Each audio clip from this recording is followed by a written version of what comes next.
नमस्ते दोस्तों, आप सभी का फिर से एक बार स्वागत है मेरे YouTube चैनल पे।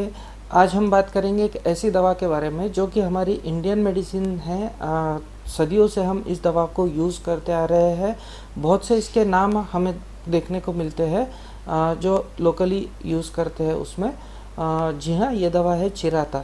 तो इस दवा को हम चिरायता, चिराता, कायराता, बोलोलॉन्ग, इस तरह के कई नामों से ये दवा हमारे लोकली फेमस है। आज हम देखेंगे कि इस दवा को होम्योपैथिक यूज़ किस तरह से किया जाता है, होम्योपैथी में कौन कौन से लक्षण हैं जिन पे ये दवा कारगर साबित होती है, इसके क्या क्या लक्षण हमें देखने को मिलते हैं, इसके साइन एंड सिम्टम्स क्या है, और लास्टली मैं बताऊंगा कि इस दवा को किस तरह से लिया जाता है, कौन सी पोटेंसी में लेने से इस दवा को आपको फ़ायदा हमें देखने को मिलेगा। ये सभी जानकारी मैं आपके वीडियो में दूंगा।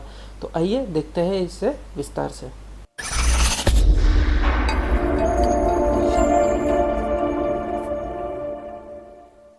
दोस्तों, चिराता को ही बिटर स्टिक भी कहा जाता है। बिटर स्टिक इसलिए क्योंकि ये बहुत ही कड़वी होती है टेस्ट में। इस कड़वाहट की वजह से ही हमारे पूर्वजों ने इसे हमारे मेडिसिन में यूज़ किया है। हमारे पुराने लिटरेचर में हमें इसका मेंशन देखने को मिलता है और ये हम ट्रेडिशनली यूज़ की जाती थी ब्लड प्यूरीफायर के फॉर्म में। साथ ही साथ कई तरह के बुखार ठीक करने में भी ट्रेडिशनली ये मेडिसिन यूज़ की जाती है।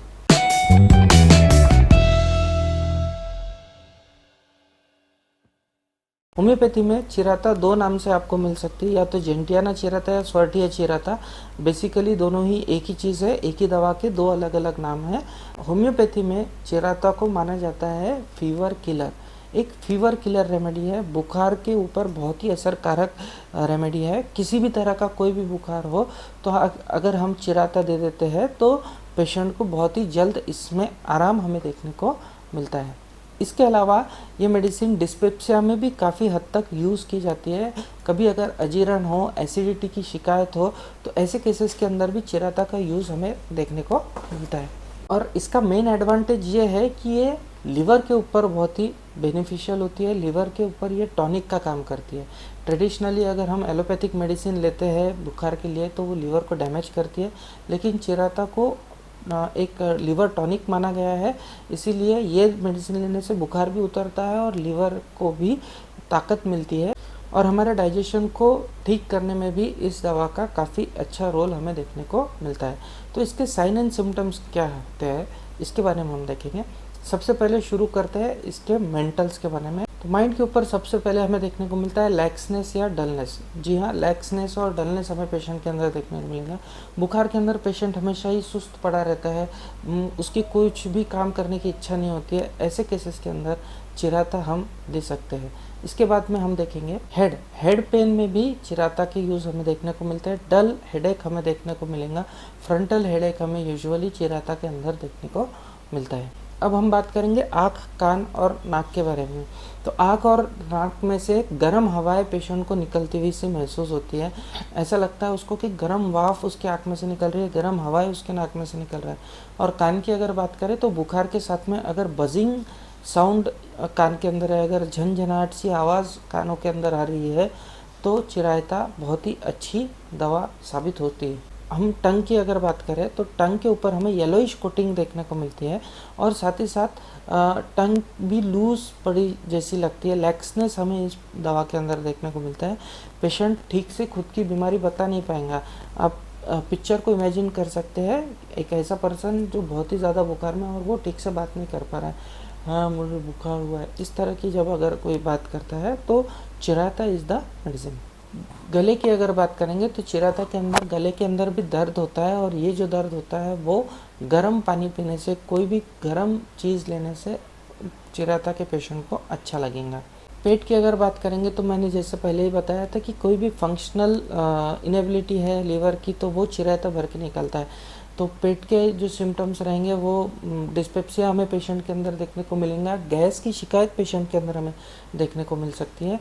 गैसेस की शिकायत, डिस्पेप्सिया, भूख ना लगना, जंत हो जाना, इस तरह के जो सिम्टम्स हमें देखने को मिलते हैं वो सभी हमें चिराता के अंदर देखने को मिलते हैं। इसके अलावा पेशेंट को चलने फिरने में भी बहुत तकलीफ होती है। हाथों पैरों में बहुत दर्द पेशेंट को महसूस होता है। पेशेंट ठीक से चल नहीं पाता है और एक जगह बैठे रहने की कोशिश पेशेंट करता है। इन सभी साइन एंड सिम्टम्स अगर आपके पेशेंट में देखने को मिल रहे हैं, खासकर फीवर के पेशेंट के अंदर, तो हम चिरायता के बारे में सोच सकते हैं। तो एक ओवरऑल पिक्चर आपके ध्यान में आ गया होगा, चिरायता के साइन एंड सिम्टम्स आपके ध्यान में आ गए होंगे। वर्म्स की वजह से भी अगर बुखार आ रहा है और ये सभी सिम्टम्स हमें देखने को मिल रहे हैं, तो याद रखिएगा चिरायता के बहुत ही मैजिकल रिजल्ट्स हमें देखने को मिलते हैं। इसके अलावा ब्लड प्यूरीफायर के फॉर्म में भी चिरायता यूज़ होती है, होम्योपैथी में, साथ ही साथ आयुर्वेदा में भी इसका प्रिपरेशन हमें देखने को मिल जाता है, और दोनों ही पैथीज में इसका बहुत ही अहम रोल हमें देखने को मिलता है।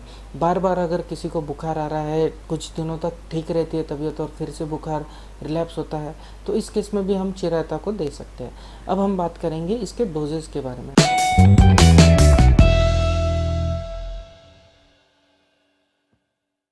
हम यूजुअली चिरायता को यूज़ करते हैं मदर टिंचर के फॉर्म में, चिरायता क्यू में। अगर चिरायता क्यू अवेलेबल ना हो तो चिरायता 3x भी हम दे सकते हैं। तो अब इसका इस्तेमाल कैसे करते हैं, तो जैसा कि मैंने बताया, खासकर ये बुखार के पेशेंटों के अंदर ही हम देते हैं। तो अगर बुखार का पेशेंट है जिसे बार बार बुखार आ रहा है, कुछ दिनों तक बुखार रहता है, फिर उतर जाता है, ठीक रहती है तबीयत, और फिर कुछ दिनों बाद अगर रिलैप्स बुखार का हमें देखने को मिल रहा है, ऐसे केसेस के अंदर हम चिरायता मदर टिंचर की 20-20 बूंद सुबह शाम लेने की एडवाइस पेशेंट को देते हैं, और ये हमें लेना होता है कम से कम 2 से 3 महीनों तक। अगर एक्टिव केस फीवर का हमें देखने को मिल रहा है, बुखार का पेशेंट अभी शुरू है और उसको ठंडी बहुत बचती है, चिरायता के पेशेंट को बहुत ज़्यादा ठंडी, चिल्ड का फेस जो होता है वो बहुत ज़्यादा हमें देखने को मिलता है, ऐसे पेशेंट के अंदर हमें चिरायता मदर टिंचर के 20 ड्रॉप्स हर आधे घंटे में देते आएंगे। हर आधे घंटे में 20-20 बूंद हमें पानी में मिलाकर पेशेंट को देना चाहिए। जैसा कि मैंने बताया, ये काफ़ी कड़वी होती है, पेशेंट को लेने में कई बार दिक्कत होती है, तो इस केस में हम डोज थोड़ा कम भी कर सकते हैं। 10 बूंद को 1 गिलास पानी में भी मिलाकर दे सकते हैं, लेकिन यूजुअली चिल के फेज़ में पेशेंट पानी पीना भी प्रीफर नहीं करता है, तो एडजस्ट हमें डोज करना होता है, लेकिन हर आधे घंटे में डोज को हम रिपीट कर सकते हैं। तो ये था हमारी इस दवा के बारे में। आशा करता हूँ इस दवा की जो जानकारी थी वो आपको हेल्पफुल लगी होंगी और आप इसे इस्तेमाल करेंगे। अगर आपने अभी तक मेरे चैनल को सब्सक्राइब नहीं किया है तो प्लीज़ नीचे दिए हुए लाल रंग में जो सब्सक्राइब लिखा है उस सब्सक्राइब बटन को दबा दीजिए, बेल आइकन को दबा दीजिए और ऑल को भी क्लिक कर दीजिएगा, जिससे कि मैं जब भी कोई नया वीडियो अपलोड करूंगा तो आपको तुरंत ही नोटिफिकेशन मिल जाएंगी। इस वीडियो को ज़्यादा से ज़्यादा लोगों तक शेयर करें ताकि उन्हें भी इस दवा के बारे में जानकारी मिल सके, हो सके उनको फ़ायदा हो जाए इस दवा से। अगर आप मुझसे ऑनलाइन कंसल्टेशन करना चाहते हैं तो मेरा नंबर है 7588085974। इस नंबर पर आप मुझे व्हाट्सएप कर सकते हैं। प्लीज़ कॉल मत कीजिएगा, सिर्फ व्हाट्सएप कीजिएगा। मैं तुरंत ही आपको रिवर्ट बैक करने की कोशिश करूँगा।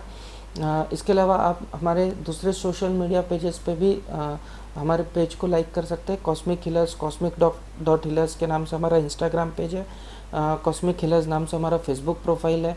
आप सभी जगह जाके हमें फॉलो, लाइक कर सकते हैं। आशा करता हूँ आपको ये वीडियो पसंद आएगा। मिलते हैं अगले वीडियो में, तब तक के लिए नमस्ते।